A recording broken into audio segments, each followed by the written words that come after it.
제가 가장 잠깐만 지난 시간에 했던 거 보고 그 다음 계속 수업을 이어가도록 했습니다. 그래서 도시설계가 태동하게 됐던 배경은 어떻든 20세기 초반에 도시화의 여러 가지 문제들이 존재하면서 도시설계가 태동하게 됩니다. 그래서 산업혁명이 일어나고 자본주의가 지속적으로 발전하면서 인구가 도시로 모여들고 그러면서 19세기 이후에 1800년대 이후에 공장이 도시에 세워져 있었기 때문에 사람들은 다 도시로 모여들었고 우리나라 말로 하면 이농 현상, 그래서 시골을 떠나서 도시로 모여드는 현상이 많이 발생하게 됐고 그러면서 도시에는 급격하게 도시의 인구가 증가하면서 도시 폭발이 일어나게 돼요.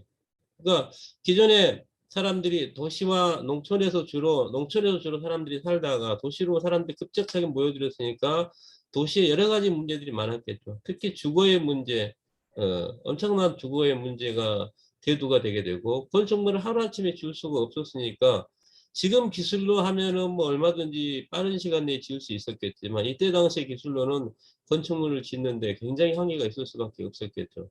그래 도시의 여러 가지 인프라스트럭처의 문제들, 도로라든가 사람들이 살아가기 위해서는 물의 공급이라든가 이런 것들이 절대적이잖아요. 그죠? 사람들은 몸의 70%가 물로 구성되어 있습니다. 그래서 물을 공급받는 문제, 또 화장실의 문제. 많은 사람들이 모여서 한 집에 사는데 아침에 출근하려고 하는데 화장실 어떻게 해? 절대 부족이지. 그지? 여러분들은 요즘에 여러분들은 상상할 수 없는 일들이 그때 당시에 막 일어나고 있었던 거예요. 물을 받기 위해서 많은 사람들이 거기에 그 수도가 오는 곳에 이렇게 기다리고 대기하고 화장실도 한 개밖에 없어가지고 그것도 공중 화장실 1층에 그래가지고 어떻게 해요? 급하면은 5층에서 화장실이 없어가지고 밑으로 1층까지 내려가야 되고 물 받으러도 내려가야 되고 그때 당시 상황은 여러분들이 상상할 수 없을 정도일 거예요. 아무튼 그렇게 굉장히 어려운 상황에 놓여 있었고 이렇게 폭발적으로 도시가 성장하면서 도시 설계라는 것이 태동하게 되는 배경이 됐었다. 이렇게 산업혁명이 일어나면서 뭐 물품이 이렇게 대량으로 생산이 되고 그러면서 교육이라든가 상업활동이 발달하면서 도시가 성장하게 되고 그러면서 도시에 여러 가지 과밀화가 초래하게 됐었다고 얘기를 했었습니다. 또 그에 따라 가지고 산업혁명 이후에 19세기에 노동자들의 환경은 정말로 열악했었고 여기에 영국 웨일즈 지역의 귀족 계층, 상류 계층들은 그래서 경제적으로 여유로우니까 잘 살 수 있었겠죠. 그러니까 평균 연령이 55세. 그에 반해서 노동자들의 웨일즈, 남베스 지역의 노동자들의 집단의 평균 연령은 29세. 지금 뭐 거의 뭐 어떤 분들은 100세를 넘게 살고 계신 분들도 계시죠. 어떤 할아버지가 농담으로 107세 할아버지인데 할아버지한테 어떤 뭐 물어보니까 나이가 어떻게 되세요? 물어보니까 7살이라고 얘기했어요. 왜 할아버지 나이가 107세신데 107살이라고 얘기하시냐니까는 100살은 집에서 띄워놓고 다닌다고. 그 정도로 이렇게 굉장히 이제 장수의 시대가 와 있고 지금 우리 평균 수명이 굉장히 늘어났죠. 여성과 남성의 평균 수명이 정확하게 모르는데 80세가 좀 넘었어요. 고령화 사회가 있고 여러분들 살아가는 시대는 아마 여러 가지 의학기술의 발전에 의해서 여러 가지 환경에 여러 가지 과학적인 발전에 의해서 100세가 넘어가지 않을까 하는 생각이 듭니다. 어쨌든 그때 당시하고 지금하고 비교해 보면은 정말 상상할 수 없을 정도로 사람들은 수명도 짧았다. 조선시대도 마찬가지고. 성경에서는 뭐 600세까지 구약에서 뭐 살았다고 얘기 나오죠. 난 성경은 잘 모르겠지만, 그렇게 얘기 나와요. 그럼 왜 성경이 거짓말을 하고 있는 것인가? 아니면 왜 인간의 수명이 이렇게 짧아질 수밖에 없었을까에 대한 여러 가지 고민들도 한번 해볼 만한 중요한 이슈 중에 하나입니다. 어쨌든 환경의 문제로 인해서 인간의 수명은 굉장히 짧을 수밖에 없었고 지나친 노동, 그다음에 충분하지 못한 휴식 이런 것들이 인간의 수명을 단축시키는 중요한 요인이지 않았을까 이런 생각을 해봐요. 물론 이 부분은 이제 의학계통에서 더 깊이 있게 연구가 돼야 되고 여러분들이 앞으로 도시 설계를 해가면서 도시나 건축적인 부분만으로 해가지고 도시를 이해하거나 접근하려고 하면 안 돼요. 이제는 융복합적인 사고, 입체적인 사고에 의해서 도시 설계를 이해할 수 있어야 됩니다. 그래서 의학과도 연결이 돼야 돼요. 그죠? 왜 사람들이 고층 건물에 살면 안 되는지 그건 의학적인 측면에서 검증을 해줘야 되잖아요. 그죠? 고층 건물에 살면은 일본의 연구에 의하면은 고층 건물에 살면은 뱀이 못 살아요. 4층까지인가 뱀이 살고 뱀이 죽는 시간도 틀려. 저 고층에 살았을 때 빨리 죽고 저층으로 내려올수록 늦게 죽어. 또 지들을 가지고 풍동심을 했는데 고층에 지들은 굉장히 동물들은 그런 그 환경에 굉장히 민감하게 느끼잖아요. 고층 건물에다가 지를 흰지를 놓고서 풍동 실험을 한 거예요. 모형을 만들어 가지고 실제로 해봤더니 지들이 엄청난 스트레스를 받았어요. 인간은 인지하지 못할지라도 엄청난 스트레스를 받는 거죠. 또 고층에 사는 어린이들은 굉장히 자율적이지 못해요. 4층 이하에 살면 어린이들이 자유롭게 나가가지고 뛰어노는데 계단을 타고 뛰어놀기도 하고 하는데 그리고 친구가 많아요. 저층에 사는 사람들은. 왜냐하면 주변 쉽게 바깥에 접근할 수 있으니까. 근데 고층에 사는 어린이들은 굉장히 예, 바깥에 나가는 거 두렵죠. 일단은 밑에를 쳐다보는 것 자체가 두려워요. 여러분들 30층 높이에 가가지고 한 밑에를 내려본다 생각해 보세요. 엄청난 공포로 다가와요. 성인도 그런데 어린이들은 어떻겠어요? 그리고 엘리베이터에 대한 공포증, 그죠? 이런 것들이 왜 고층으로 가면 안 되는지에 대한 이유예요. 그런 것들이 어디서 의학에서 검증을 해줘야죠. 이미 일본에서는 실험을 해갖고 다 검증을 하고 있는 상태예요. 그래서 우리가 아무 생각 없이 지어지고 있는 고층 건물들이 과연 맞느냐, 여기에 대한 이런 것들을 의학적으로 검증해내고, 사회심리학적으로 검증해내고 하는 이런 작업들이 절대적으로 필요하고, 이런 것들과 연계되어서 여러분들이 도시 설계를 해가는 과정이 정말 중요한 부분입니다. 어떻든, 그런 여러 가지의 의학, 그 다음에 사회심리학, 뭐 사회학, 그 다음에 뭐 여러 가지 행정, 인문사회학과 연결이 되어서 우리가 하는 도시설계라는 교과목이 이렇게 도시설계가 이루어져야 되고 커뮤니티의 관계, 인간은 사람이 중심이 되는 사회를 만들어가기 위해 우리는 어떻게 해야 되느냐 이런 거에 대한 많은 고민들을 해야만 됩니다. 이때 당시에 영국 같은 경우에 뭐 이렇게 건물 한 채당에 7.6명, 베를린은 더 열악해서 52.6명 정도로 굉장히 열악한 밀도, 인구 밀도가 굉장히 높으면 사람이 받는 스트레스가 굉장히 지대하죠. 그죠? 작은 공간에 여러분들 한번 들어가고 생활한다고 생각해 보세요. 사람이 진짜 프라이버시 확보도 안 되고, 지금도 그런 주택들, 여기 광주는 그래도 좀 여유가 있지만 서울 지역, 옛날에 지어진 건물들 보면 엄청난 스트레스를 받을 수밖에 없어요. 건물과 건물이 다닥다닥 붙어가지고 여름에 문도 못 열어요. 근데 옆집에 사는 소리가 그 옆집으로 바로 전해지고, 그죠? 여름에는 여러분들 창문도 시원하게 열어놓고 바람도 잘 통하게 하고 해야 되는데 프라이버시 확보도 안 되는 거예요. 그 옆집에 문 열 수도 없고, 그죠? 개인 공간인 주거 공간이 프라이버시가 확보가 안 되면서 일어난 여러 가지 문제점들, 이런 것들. 의뢰 문제. 그죠? 개인의 사생활이 보존이 되겠어요? 52.6명이 그 건물에 살아간다 그러면 엄청난 문제점들이 많이 발생할 수밖에 없었겠죠. 또 뉴욕시의 경우 10번구, 11번구에 인구 밀도 헥타르당 1730명, 지난 시간에 얘기했지만 서울시의 1976년도 인구 밀도가 370명이었는데 반해서 몇 배가 더 높은 거예요. 4, 5배 정도가 높은 그 정도의 인구 밀도로 뉴욕시에 10번가, 10번구는 뉴욕에 가면은 1번가, 2번가, 3번가로 아벤이라고 이렇게 쭉 구성이 되어 있어요. 바둑판 모양으로 구성이 돼가지고 그 블록에 있다는 얘기예요. 그 블록에 이렇게 굉장히 높은 밀도 주거 환경이 형성되어서 굉장히 열악한 환경에서 사람들이 살아왔었다. 그 이유는 급작스러운 산업화와 도시 발전에 의해서 완전히 높은, 그러니까 기본적으로, 인간이 갖춰야 될 밀도라고 하는 이 문제들을 해결하지 못한 상태에서 이렇게 도시가 열악한 환경에 놓여 있었고, 또 20세기 초반에도 이렇게 열악한 상황이 더욱 심화되어 갔었었다. 사람들은 이제 일자를 찾아서 도시로 모여들었으니까 그럴 수밖에 없었겠죠. 이게 1800년도, 1900년도 초라는 얘기예요. 우리나라도 마찬가지죠. 전쟁 이후에, 6.25 전쟁 이후에 사람들은 도시로 모여들었어요. 그래서 우리나라의 우리 시대에 한지붕 세 가족이라고 하는 드라마가 있었어요. 그죠? 한 주인이 있고, 물론 거기에서 얘기하는 스토리는 서로 또 어우러져서 정답게 살아가는 거. 여러분들 뭔가 1988인가요? 뭐 있죠, 그죠? 드라마. 88년도 학번들이 모여갖고 이렇게 하숙집에서 살아가는 이 얘기 있잖아요. 여러분 모르나요?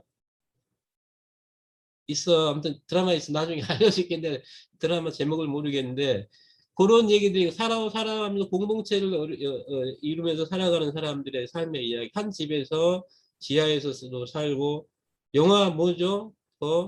봉준호 감독의 세계 큰 상 받은 거. 기생충 말은.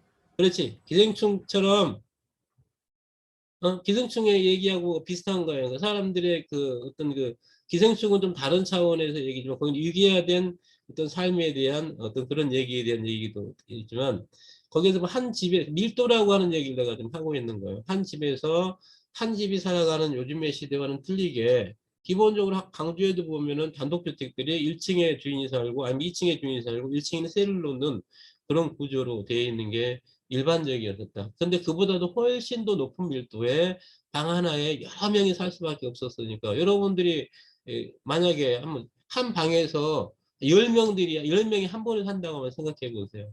여러분들은 도저히 상상할 수 없는 그런 환경에 놓이게 되는 거예요. 개인의 프라이버시 전혀 확보할 수 없는 그런 환경에 놓이는 겁니다. 어떻든 이런 굉장히 열악한 환경 속에서 이렇게 놓이게 될 수밖에 없었었고, 그러면서 이러한 주거 환경을 개선하기 위해서 교외로 빠져나갈 수밖에 없었었다.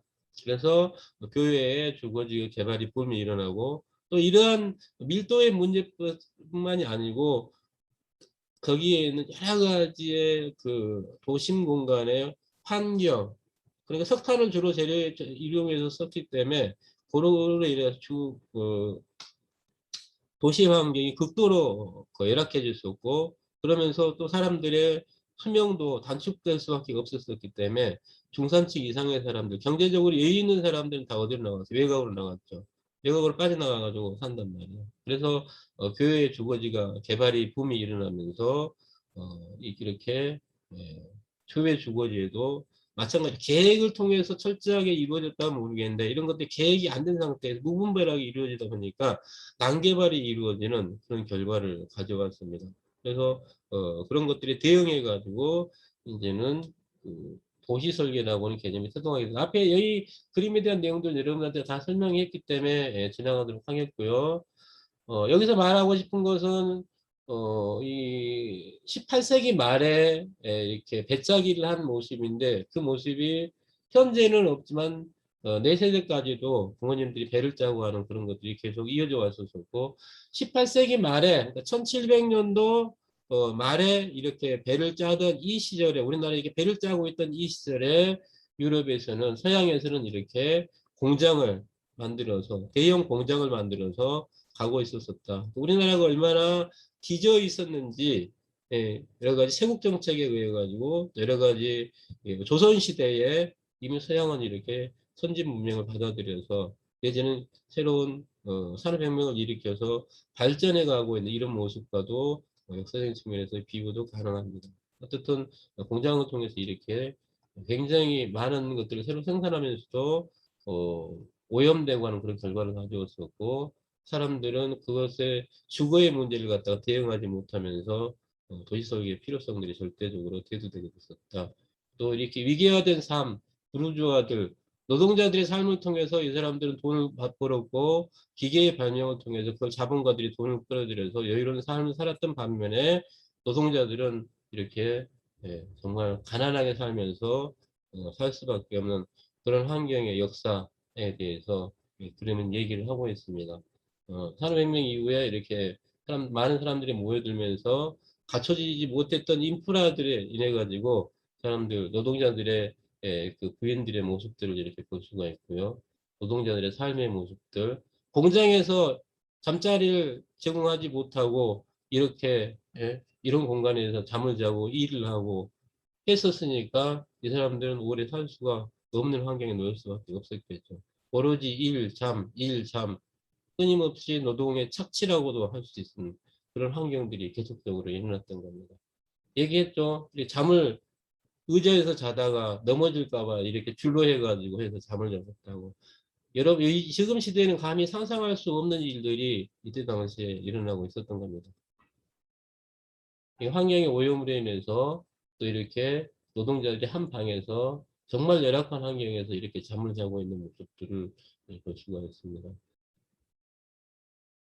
그래서 이러한 도시의 문제에 대응해 가지고 여러 가지 도시 운동들이 일어나고 또 새로운 사조들이 등장을 하면서 이런 도시 주거의 열악한 환경을 어떻게 개선할 것인지, 그리고 교외에 무분별하게 확장되고 있는 도시의 문제를 어떻게 할 것인지, 이런 것들에 대해서 새로운 사조들이 등장을 해요. 그래서 그게 하워드의 전원도시의 개념이고, 토니 가르니의 공업도시의 개념, 그 다음에 소리아 이마타의 선형도시의 개념, 그 다음에 미래도시, 그리고 누꾸리비제의 부화쟁 계획, 이웃과의 관계, 부화쟁이란 이웃이란 뜻이에요. 그 다음에 빛나는 도시에 대한 계획, 그 다음에 스타인과 라이트의 레드번 설계, 프랭크드 라이트의 브로데이크 시티, 이런 것들이 전부 다 그때 당시에 있었던 여러 가지 새로운, 그럼 우리는 도시를 어떻게 만들어야 되느냐, 이성적인 도시를 만들어 가야 되는데 어떻게 할 것인가, 그리고 교회 무분별하게 확장되고 있는 난개발이 되고 있는 문제를 어떻게 하면 이상적인 도시로 만들어 갈 것인가를 갖다가 제안했던 것들이 이와 같은 도시들입니다. 그래서 하워드의 전원도시의 개념은 지난 시간에 설명을 해서 구체적인 설명을 안 하겠고요. 그다음에 공업도시에 대해서 설명을 했기 때문에 넘어가도록 하겠습니다. 그 다음에 루크르비제의 빛나는 도시인데요. 제가 잠깐만 물 좀 마시고 하겠습니다.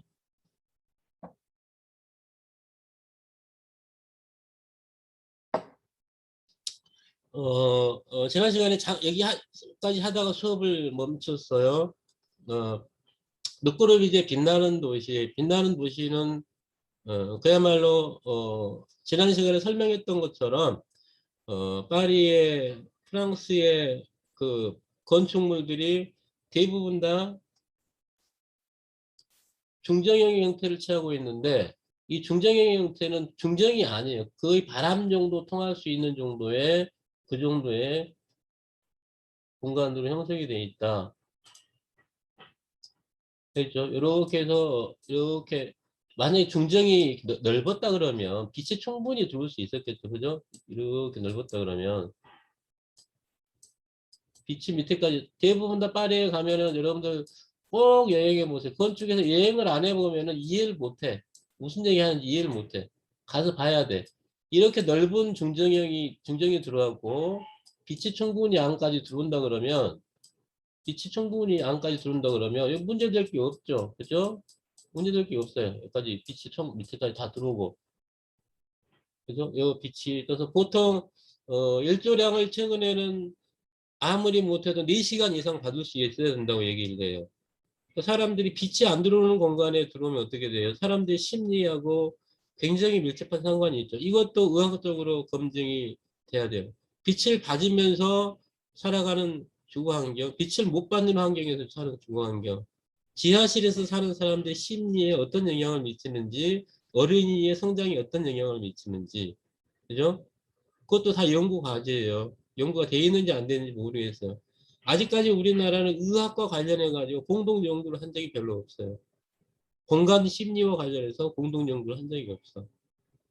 도시 설계가 어떻게 되어 있느냐, 이거에 따라 가지고 인간들이 미치는 영향, 인간의 뇌에 미치는 영향, 인간의 심리에 미치는 영향, 이런 것들이 연구가 안 돼 있단 말이에요. 도시를 아름답게 만들어 놨을 때, 공원을 아름답게 만들어 놨을 때 사람들은 어떻게 어떻게 행복해하는가, 심리적으로 어떤 영향을 미치는가. 여러분들 정말 아름다운 걸 보면은 너무너무 기쁘잖아요. 그죠? 마음속에서 막 기쁨이 차올라. 와, 정말 아름답다. 그게 우리가 하는 일이잖아요. 그죠? 사람들 기쁘게 하고 즐겁게 하고 하는 일.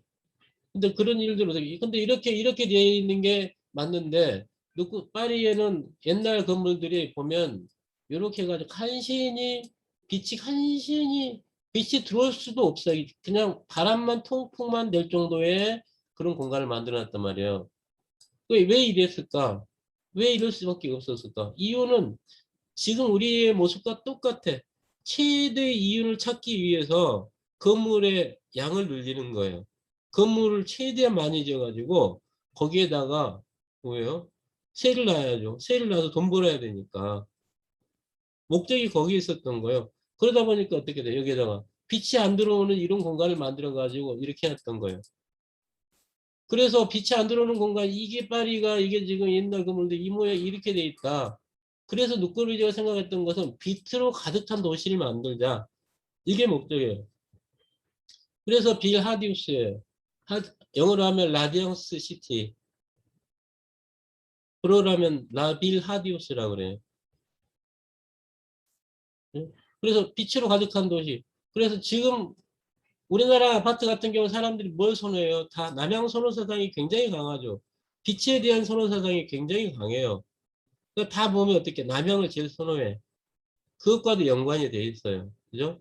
근데 그 얘기는 나중에 또 다시 구체적으로 하도록 하고, 남향만이 정답인가에 대해서 고민을 많이 해봐야 되는데, 사실 낮에 집에 있는 사람 몇 명이나 있을까요? 집에 있는 사람 있어? 여러분들 다 학교 나왔잖아요, 지금.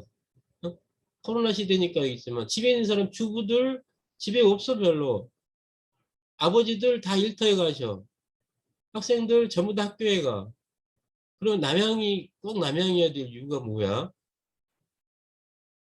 남양만을 위해서 모든 걸 다 희생해야 된다는 그 말이 안 되는, 내가 교수님이 생각하기에는 좀 더 다른 차원에서 접근할 필요성이 충분히 있다는 생각을 합니다. 어떻든 이렇게 해가지고 누꾸르비제는 이렇게 해서 빛나는 도시를 제안을 했습니다. 이게 언제 제안이 된다면 이 산업도시에 대한 대안, 산업도시에 절대적으로 주거가 부족했었고 이러한 문제들을 지난 시간에 얘기했던 것처럼 무슨 도미노 이론을 누꾸르비제가 개발을 해서 그걸 가지고서 이 아파트를 만들 수 있는 기본적인 토대를 마련한 거예요. 그리고 그걸 토대를 바탕으로 해서 빌 하드스라고 하는 이런 새로운 제안을 한 거죠. 그래서 이 제안은 산업도시에 대한 대안을 제시하는 거였고, 나름대로 어떤 사회에 대한 새로운 개혁, 프랑스는 사회주의죠. 그죠? 기존에는 그 사람들이 도시로 모여들면서 주거 문제를 해결하지 못하고 있는 이런 문제에 대해서 어떻게 하면 제시할까에 대한 어떤 청사진을 갖다가 제시를 하고자 했던 겁니다. 그래서 이 청사진을 갖다 빛나는 도시를 통해 가지고 1930년도에 최초로 제안을 했어요. 그 전에 뭐 빌 꽁템포를 해가지고 뭐 이렇게 제안하기도 했지만 어떻든 한 사람의 생각이 정리되기까지는 그 전에 충분한 스터디 과정이 있고 또 해요. 그리고 누꾸르비제가 어느 날 갑자기 이걸 딱 생각해가지고 천재처럼 생각해갖고 냈을까요? 많은 여행을 통해가지고 나름대로 스케치하고 고민하고 했던 결과물들을 종합해서 또 다시 본인이 해석해서 새로운 결과물을 냈던 거예요.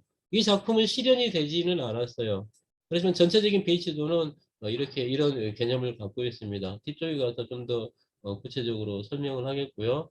그래서 수용 인구는 300만을 위한 도시, 전체적인 인구를 300만 정도, 광주의 2배 인구 정도로 수용할 수 있는 그런 도시를 만들겠다는 게 누꾸르비제의 생각이었습니다.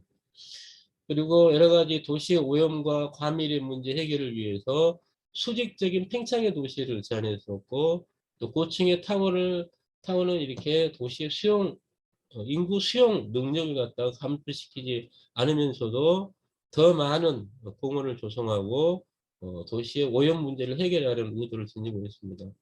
누꾸르비제 의도는 굉장히 좋았는데 우리는 요 누꾸비제가 갖고 있었던 이 의도와는 별개로 완전히 다른 것, 이상한 것만 가져와 가지고 현재 아파트를 짓고 있는 거죠. 또 누꾸르비제가 갖고 있던 이런 생각은 결론적으로 얘기하면 파리에서는 받아들이지 않았어요. 프랑스에서는.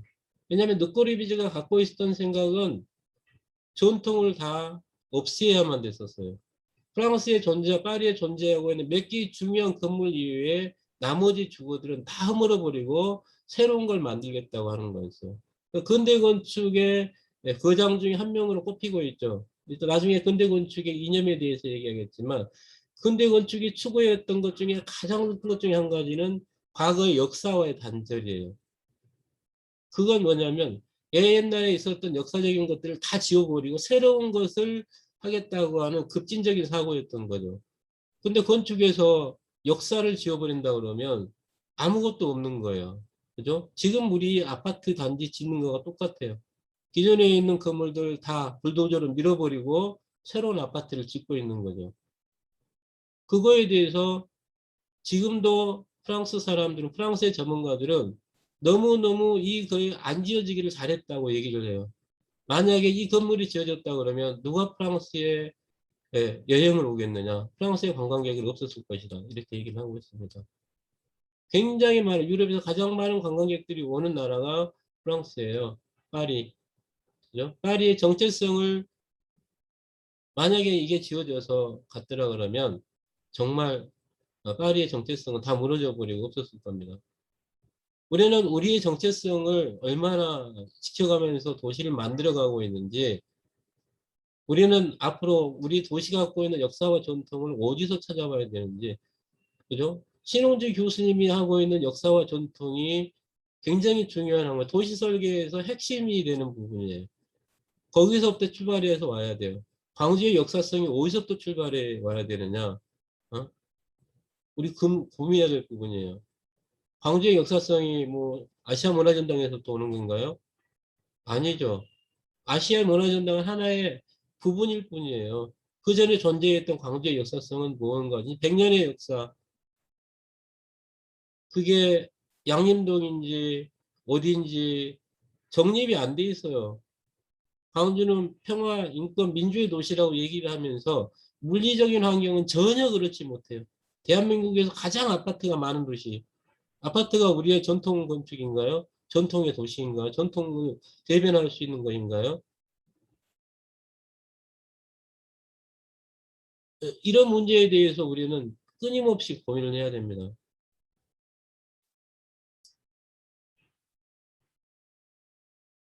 그래서 이 누꾸리 비전은 이렇게 해가지고 십자형의 아파트를, 고층의 아파트를 제안을 하고, 그다음에 저층의 아파트. 여기가 지금 세느강이에요. 세느강. 여기에 다리들이 있고, 여기 지금 노브르궁이 있는데, 여기가 지금 노브르궁입니다.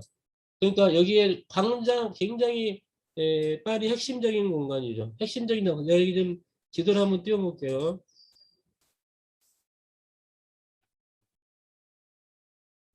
여기 뒤에